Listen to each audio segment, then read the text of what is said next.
여러분 안녕하십니까. 삼성 일가가 고 이건희 회장의 유산 상속에 따른 상속세 납부 계획을 발표하면서 1조 원의 의료사업 기부 그리고 2만여 점의 미술품 기증 의사를 밝혔죠. 그런데 사실 2008년 특검에 차명 재산이 드러나자 당시 1조 원을 기부하겠다고 한 걸 13년 만에 지키는 겁니다. 여기에 일부 언론들은 상속세마저도 마치 통큰 기부인 것처럼 묘하게 기사를 쓰며 사면을 얘기하고 있습니다. 기부는 칭찬받아야겠지만 팩트는 정확히 알아야겠습니다. 사사건건 시작합니다.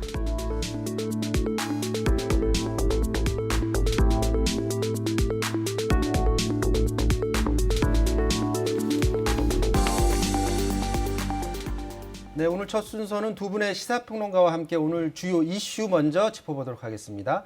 최영일, 김성환 평론가 나오셨습니다. 안녕하십니까? 네, 안녕하세요. 네, 안녕하세요. 먼저 정치권 소식부터 알아보도록 하겠습니다. 오늘 국민의힘 그리고 국민의당 합당 관련해서 발표가 있었는데 그 영상 먼저 보고서 말씀 나누도록 하겠습니다. 원칙적으로 많은 부분에서 의견 일치를 보았습니다만은 세부적으로 조율이 필요한 부분도 있어서 후임 당 대표가 선출되면 논의를 계속 이어가기로 그렇게 했습니다. 사실은 이 통합의 목적이 중요합니다. 왜 통합을 하려고 하는가? 야권의 지지 기반을 넓히는 것이 중요하지 않습니까? 그래서 야권의 지지 기반을 넓히기 위한 최선의 방안이 당대당 통합이라는 그런 생각들을 전달을 했습니다. 그러니까 당대당 통합 원칙을 세워놓고 대신에 논의는 주호영 원내대표가 물러나니까 새로운 지도부랑 계속해서 협상을 이어나간다 이렇게 결정을 한 거죠. 네, 그렇습니다. 근데 주호영 원내대표 말을 제가 다시 한번 번역하면요. 네. 내가 당대표가 되면 통합 논의를 계속 이어가겠다 이런 얘기로 들리거든요. 네. 그러니까 사실 오늘 임기가 끝나는 거예요. 임기가 끝나는데 통합 논의에 대한 어떤 합의를 한다 하더라도 그게 어떤 합의의 구속력을 가질 수 있겠는가. 제가 볼 때는 없어 보이고요. 새로운 원내대표 그리고 당대표가 선출이 되고 난 다음에나 그다음에 통합 작업이 속도가 붙을 수밖에 없는 상황이다.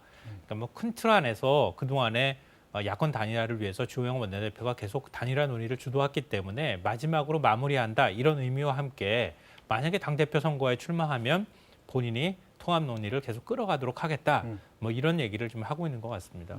그러니까 뭐 새로운 당대표 결정을 앞두고서 본인의 이미지를 또 부각하는 그런 그렇죠. 자리도 될 수가 있을 것 같고요. 근데 이게 안철수 대표 입장에서 보면 흡수 통합으로 비춰지게 되면 네.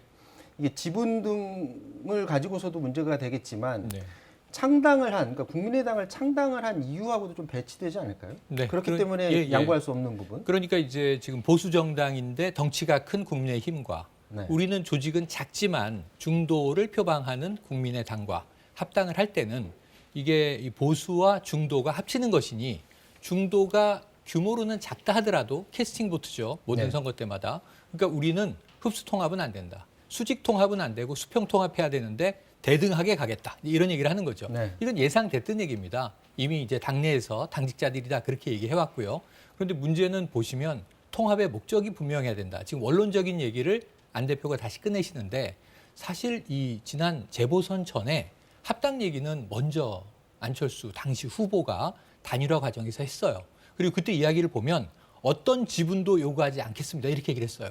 근데 지분이 요구되는 거죠. 당대당 합당에서는. 네. 우리의 지분을 보장해라. 근데 그 지분은 뭘 것 같으세요? 저는 아까 번역이 필요한데 우리나라의 정치 용어들이 저는 안철수 대표는 나 대권 후보 해야 된다라는 얘기로 들립니다. 근데 왜냐하면 지금 국민의힘 안으로 들어가면 이 밖에 있는 윤석열 전 총장 외에도 내부에 많은 잠룡이 있잖아요. 지금 또 거기다가 이 홍준표 의원이 복당하느냐 마느냐 경계선에 있잖아요. 네. 그럼 이 안에서 또 경선해야 되는데 그러면 지난번에는 오세훈 후보와 둘이 경선했는데도 졌는데 이번에는 대권을 앞에 두고 이 국민의힘과 국민의당이 합당한 체제에서 경선을 하면 정말 원 오브 댐이 되는 거지 않습니까? 여기서 나의 지분을 어떻게 보장받고 내가 대권까지 이 통합된 당에서 갈 것인가?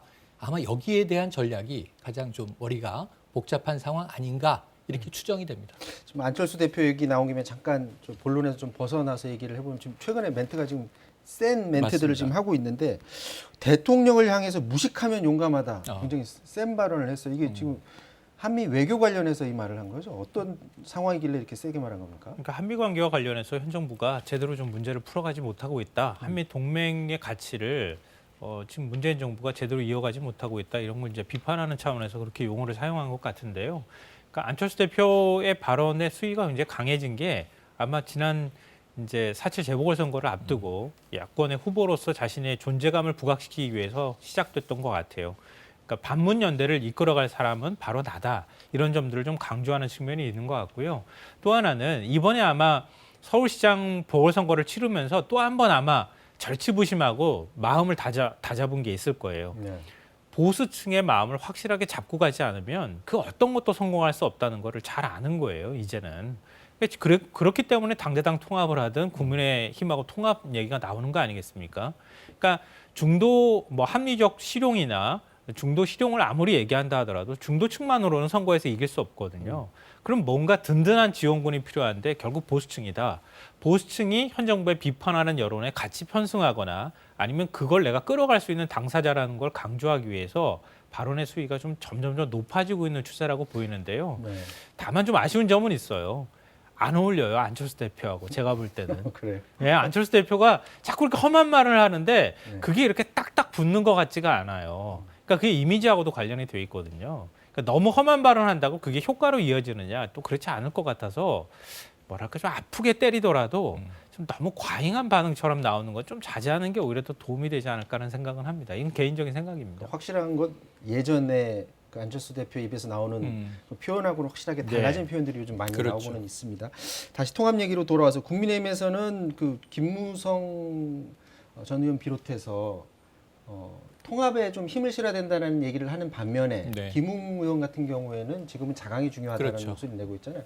당내 네. 지금 국민의힘 전반적인 분위기는 어떻습니까? 전반적인 분위기는 좀 초선 의원이 많죠. 초선 의원들은 그래도 좀 자강론 쪽, 또 특히 비대위원들, 꼭 이제 현역 의원이 아니어도 비대위원들은 대부분 자강론이 많습니다. 네. 또 젊은 정치인들, 그리고 이제 김종인 전 비대위원장과 뜻을 함께해서 1년간 나름 지금 국민의힘을 개혁해온 세력들은 자, 이런 상황에서는 지금 이제 자강해야 한다. 그게 좀 특이한 현상이에요. 뭐냐면 좀 이 당의 과거의 색깔을 바꿔보려고 하는 쪽은 자강이고 통합을 주장하는 사람들은 우리가 익히 아는 중진들이 많아요. 근데 김무성 전 대표죠. 새누리당 대표까지 지내셨던 전 의원의 입장에서 최근에 이 쿠데타와 관련된 탄핵식의 이야기까지 터뜨리지 않았습니까? 네. 그게 정치적으로 전략적 이제 어떤 의도가 있다라는 것인데 뭐냐면 지금 기존의 계파 계속 선거에서 패배할 때는 아무 의미 없이 수면 밑에 있었던 계파들이 재보선에 승리하고 잘하면 정권 교체도 가능하겠다는 상황에서 다시 튀어 올라오는데 지금 잘 보면은 보수층에서 지금 보세요. 서병수 의원 같은 경우가 탄핵은 잘못됐다. 사면 이제 대놓고 요구하고 이 국민적으로 좀 역풍 맞을 수 있는 분위기거든요. 그러니까 안 되겠다. 지금 과거로 돌아가겠다. 돌아가는 것은 우선 막아야 한다. 이걸 역사적으로는 이제 역성혁명이라고 부르는데 그런 이제 조짐이 일어나니까 이걸 또 내부에서 제압하기 위한 발언을 던지는 겁니다. 그러면서도 내부에서도 지금 상호 개파 간 견제가 일어나고 있고 그러면서도 통합은 어쨌든 중도로 가야 한다. 그래서 지금 과거에 찬탄파와 탄핵 찬성파와 네. 반탄파, 탄핵 반대파가 또다시 부딪히면서 중도 외연 확장 노선이냐. 이게 이제 김종인 전 비대위원장의 노선이고요. 다시 강성보수 결집 노선이냐로 지금 그림이 그려지고 있는 분위기거든요. 이게 아마 제가 보기에는 당대표를 선출하는 전당대회에서 한 번쯤은 충돌하게 되지 않겠는가 이렇게 예견해 봅니다. 근데 방금 반탄파 얘기하셨는데 서병수 의원이 그 탄핵을 부정하는 말을 했는데 네. 그 이후에 국민의힘에서 다른 의원들이 거기에 뭐 지지한다든가 SNS에 네. 글을 올린다든가 네. 그런 상황 지금 없지 않은 없습니다. 상황이에요? 없고 오히려 뭐 초선에 상당히 강하게 이제 정부 여당을 비판하는 조수진 의원 같은 경우에도 네. 그 발언은 사과하라. 역사는 부끄러운 역사도 역사로 인정하라. 심지어 홍준표 의원도 같은 얘기를 했어요. 그러니까 이제 탄핵도 역사다 이렇게 얘기를 하는 쪽이 더 다수이기 때문에 탄핵은 여기서 꺾고 넘어가야 한다라는 기류가 더 강한 게 사실이에요. 그런데 문제는 지금 아직 입을 열진 않지만 박근혜 전 대통령이 사면된다면 이라는 가정법 하에서 또 정치적인 그림을 그리는 중진들이 없는 것은 아닙니다. 자, 국민의힘에서는 이제 이르면 6월에 전당대회가 열릴 것 같다라고 지금 하는데 앞으로 이제 누가 당대표가 될 것이냐에 따라서 통합을 얼마나 빨리 할지 네. 좀 속도를 늦출지 이것도 결정이 될 수 있을 것 같아요. 지금 당대표 예.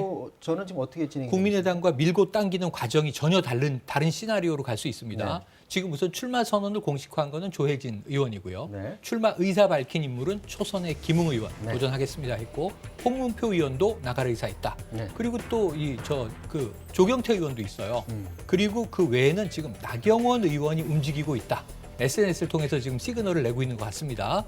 자, 이런 이제 분위기로 가고 있고 한 명 가장 강력한 지금 주호영 의원이 있는 상황입니다. 자, 지금 당 대표에 누가 나올지 굉장히 관심이 많은데 방금 전에 그래픽에서도 나경원 전 의원이 나왔습니다. 오늘 나경원 사선 전 의원이 의미심장한 발언을 했습니다. 무슨 얘기를 했는지 잠깐 듣고 말씀 나누도록 하겠습니다. 정치인의 책무겠죠. 어쨌든 저는 비록 현역 의원은 아니지만 내년 정권 교체까지 어떤 역할이든 해야 되겠죠. 그것이 선대에 쓰는 일이 될 수도 있고 후방에 쓰는 일이 될 수도 있고. 황교안 대표하고 자꾸 엮어서 저를 이야기들 하시던데 황교안 대표 쪽에서는 그 황교안 대표식 정치나 황교안 대표식 투쟁이 저하고 맞지 않는다. 제가 걸림돌이다 생각하시고 원내대표에서 그만두게 한 것 같더라고요. 그러니까 조금 이제 결을 달리 하는데요. 지금은 조금 천천히 계시는 게 좋지 않을까.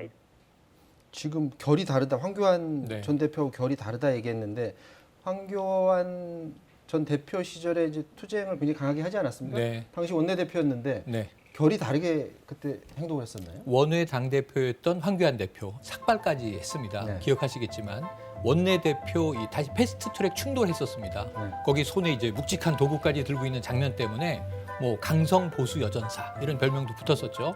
자, 이렇게 보면은 당시에 당대표와 원내대표는 20대 국회 후반인데요. 네. 거의 완벽하게 컴비 플레이를 한 것으로 우린 생각하고 있어요. 근데 문제는 뭐냐면 본인의 입장에선 속사정은 다를 수 있죠. 여러 가지로. 그럼에도 불구하고 당시에 적어도 국민들에게 비춰진, 당원들에게 비춰진 모습은 당대표와 원내대표가 엇박자가 나거나 충돌한 적은 없었다.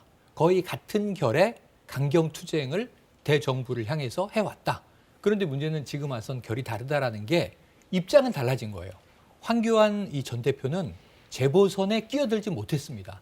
유세를 하겠다고 했는데 내부에서 거절당했거든요. 네. 나오시는 게 도움이 안 될 것 같다. 그냥 집에 계셔라. 이런 분위기였는데 나경원 전 원내대표는 사실은 후보로 나와서 상당히 유력하게 올라갔다가 아깝게 오세훈 후보에게 밀려서 거의 경선에서 떨어졌죠. 막판까지도 되는 예. 것처럼 막 얘기들이 근데 됐잖아요. 그것도 지금 이 민주당 방식으로 했으면은 이겼을지도 몰라요.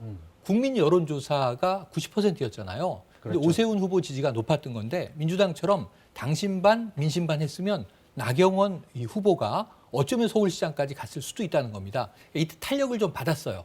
그러니까 지금은 나경원 전 의원 입장에서는 황교안 전 대표와 엮여서는 안 되는 분위기입니다. 그래서 잘라내는 입장을 강하게 피력하는 것 같습니다. 지금 뭐 어떤 역할이든 다 하겠다라고 했는데 요즘 언론에서 계속 말하는 뉘앙스로 봤을 때 당권 도전하는 것으로 봐야 되지 않을까요? 어떻게 보세요? 이미 오래전부터 준비했어요. 네. 제가 듣기로는요. 서울시장 보궐선거 나올 때부터도 일단 당대표 즉답은 피하고는 있습니다만. 네, 당대표 준비하고 있다는 얘기가 네. 국민의힘 내부에서 파다하게 다 얘기가 돌았고요. 네. 당대표 그 출마 준비하고 있는 것이라고 봅니다. 저는. 근데 지난번에 이제 보궐선거 때 그때 왜 그러면 오세훈 후보한테 밀렸었던 것인가? 결국은 지금 얘기 나오는 바로 이런 부분 때문이거든요. 강성 보수 이미지, 그리고 태극기하고 연결되는 이미지, 또 하나 이제 황교안 전 대표하고 연결되는 이미지. 근데 이런 상황에서 황교안 전 대표가 본격적으로 활동 시작하면 당대표 선거에서 또 같은 세트로 묶일 거 아닙니까? 그러니까 황 전 대표가 가급적 나오지 않았으면 좋겠다, 당분간 활동하지 않았으면 좋겠다고 하는 마음을 지금 실어서 발언한 것으로 보여요. 일단 당대표 선거에 출마하는 과정 동안에 보수층 지지자들이 전략적 선택을 지금 하고 있는 상황이란 말이에요. 앞으로 대선 기간 동안에 확장성을 어떻게 가져나갈 것인지, 당대표가 그런 부분에 있어서 어떻게 역할을 할 것인지, 그러니까 주호영 지금 원내대표가 안철수 대표하고의 통합 문제나 이런 거 자꾸 강조를 하는 거랑 비슷한 맥락이거든요. 결국 당대표 선거 출마 준비하는 거란 얘기가 나오잖아요. 그거랑 같은 맥락이라고 생각합니다. 이전에 그 재보선 경선 과정에서 좀 더 보수적인 색채의 말을 많이 하고 오세훈 후보 같은 경우는 좀 더 중도적인 그렇죠. 말들을 많이 했었잖아요. 근데 어쨌거나 그런 해서 결과는 오세훈 시장으로 연결이 됐는데 이번에 나왔을 때는 좀 다른 태도를 보일 수도 있을까요? 만약에 이제 출마를 하게 된다면. 이번엔 예, 그렇죠. 왜냐하면 보수층 지지자들의 바람이나 전략적 선택의 결이 달라진 거예요. 이전에는 우리를 지키겠다고 하는 굉장히 강한 결속력이나 이런 걸 중심으로 해서 움직였거든요. 그게 제일 핵심의 태극기 세력이라고 일부 얘기하는 네. 그런 세력이 있었는데 이번 선거를 보면서 앞으로 선거를 어떻게 이겨나갈 것이냐 이런 부분에 대한 전략적 선택들을 보수층 지지자들이 하나하나씩 했다는 거예요. 그게 이제 오세훈 후보를 선택하는 과정이었고 안철수 대표하고 같이 마지막 야권 단일화 할 때도 오세훈 후보한테 힘을 실어줬단 말이에요. 즉 국민의힘 지지자들이 그런 방식대로 만약에 이번에 당대표 선거에서 전략적 선택을 지지층이 하게 되면 나경원 후보한테 뭐 전 의원한테 불리한 상황이 연출될 수 있는 거죠. 네. 그러니까 나는 품이 굉장히 너르고 중도까지 품 안을 수 있는 사람이라는 걸 계속 강조하는 그런 전략이 숨어 있다고 생각합니다. 자, 이번엔 민주당 얘기해 보도록 하겠습니다. 재보선 이후에 어떻게 해야지 쇄신을 할 수 있는가 지금 굉장히 고민을 하고 원내대표 선출 이후에 당대표 선출 과정에서 이게 지금 고민거리긴 합니다만 여러 고민거리 중에 지금 그 강성당원들의 문자 폭탄 그 메시지와 관련해서 이게 옳다 그르다 당 내부에서 논쟁이 있었는데 아직까지 지금 끝나질 않았습니다. 관련 발언 잠깐 듣고 와서 말씀 나누도록 하겠습니다. 저는 적극적으로 의사를 표시하는 지지자들이라고 좀 생각하는데요. 그런 적극적인 의사 표시는 권장되어야 된다고 생각합니다. 어떤 그 의사결정 구조 과정이 없이 그분의 뜻이다라고 하면은 그냥 그게 따라야 되고 거기에 조금이라도 어긋나면은 폭탄 날라오고 이런 이게 지금 현실 아니에요. 그동안에 전당대회에서 그 성공 방정식이 있습니다. 박지민 의원, 예. 그다음에 김종민 의원, 예, 계속 1위 했지 않습니까? 그 성공 방정식이 지금 따라가는 거예요. 소위 말하는 비주류, 예. 혹은 쇄신파. 예. 그게 생겨야지 예. 내년도 대선에 대통령 선거에 우리가 희망이 생긴다. 저는 그렇게 생각을 하고 있습니다. 자, 당원들의 적극적인 의사 표시와 관련해서 지금 논란이 되고 있는데 앞서 본 것처럼 김용민 의원은 문자 메시지를 더 권장해야 된다는 목소리고 또 조응천 의원 같은 경우는 반대하라는 그런 목소리를 내겠는데 사실 이 자리에 나온 그 민주당 의원들 얘기를 들어보면 이제 물론 이제 한정적입니다. 이 자리에 나온 의원들 얘기는 당원이니까 당원으로서 충분히 본인들의 의사 표현할 수 있는 것 아니냐. 다만 험한 표현, 욕설 이런 것은 삼가야 된다 정도의 톤이던데 앞으로도 이게 민주당 내 갈등 요소로 계속 작용할 수 있을까요? 그렇게 작용하면 안 되는 거죠. 민주당 당원들도 이제 전략적 선택을 할 때가 온 거예요. 온 건데 일부 당원들의 목소리가 지나치게 과잉 대표되는 측면이 있는데요. 당원들은 뭐 그렇게 얘기할 수 있죠. 당원은 당원으로서 자신의 발언권을 가질 수 있으니까요. 근데 문제는 국회의원들의 태도라고 저는 생각해요. 네. 근데 한쪽은 이게 태도가 아주 극명하게 갈리는데요. 한쪽에서는 어르고 달래려고 하는 사람이 있고요. 다른 한쪽에서는 그동안에 당한 게 너무 많아서 자꾸 비판만 하려고 해요. 근데 양쪽 다 맞지 않은 것 같아요. 제가 볼 때는. 어르고 달래는 게 아니라 설득하고 호소를 해야죠. 네. 왜 설득하고 호소하는 사람은 없습니까? 당원들한테 우리가 대권을 잡기 위해서 지금 이번 선거 같은 결과가 또 나올 수 있습니다. 이렇게 하시면 안 됩니다라고 얘기하는 사람이 왜 없습니까? 다른 한쪽에서는 지나치게 오히려 비판하려고 하기 때문에 더 비판을 받는 상황이고 다른 한쪽은 눈치를 봐가면서 어르고 달래다 보니까 오히려 끌려가 다니는 이런 현상이 나타나거든요. 그러니까 국회의원이라고 하면 당의 중심을 잡고 당을 운영하는 입장이 있잖아요. 뭐 일부 당원이 그렇게 발언한다 하더라도 그런 당원들을 설득하는 과정들을 밟아나가야 한다.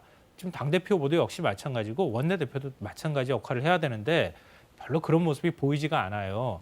그러니까 오히려 태도면으로 봤을 땐 국민의힘 지지자들이 더 전략적 선택에 가깝고 더 지혜로운 선택을 할 가능성이 있다. 이 늪에서 민주당은 벗어나지 않으면 계속 국민들과 멀어지거나 괴리될 가능성이 있다고 보입니다. 이걸 빨리 깨달아야 된다고 봅니다. 지금 이 문자 메시지 이제 뭐 폭탄, 문자 폭탄이라고 해서 많이 받은 당사자들이 초선 의원 5명인데 사실 처음에 이제 반성문 쓸 때만 하더라도 굉장히 호기롭게 글을 쓰고요. 맞습니다. 특히 이제 조국 전 장관 얘기까지 막 하고 그랬는데 네. 최근에 이제 쇄신안 관련해서 나오는 얘기 보면 처음에 얘기할 때하고 좀 톤이 굉장히 다운됐다라는 것처럼 지금 받아들여지거든요. 어떻게 보세요? 위축된 거 아니냐. 보는 시각에 따라 다르겠지만 또 후퇴한 거 아니냐. 어쨌든 좀 동력이 떨어진 거 아니냐. 이런 얘기죠. 지금 이 크게 보면 여야를 비교해 보면 여당이 좋은 점으로 보면 질서정연하게 지금 지도부가 구성되고 있어요. 원내대표 선출됐고 오는 일요일에 이제 당대표 선출됩니다. 네. 3파전이니까 이제 3명 중에 1명이 되는데 또 크게 보면 그 3명의 당 지도부가 될 후보가 결이 크게 다르냐 하면 꼭 그렇진 않아요. 그 안에서 친문이냐 비문이냐 얘기하고 있지만 사실은 그렇게 외부에서 보기에는 크게 색깔이 다르진 않습니다. 개인적인 스타일은 좀 다르죠. 자, 그런데 어쨌든 5월 2일이면 당대표 선출되고 대선 향해서 가는데 문제는 이 질서 정연하다라는 좋은 말이 바꾸면 내부가 어쩌면 민주화가 안 돼 있다.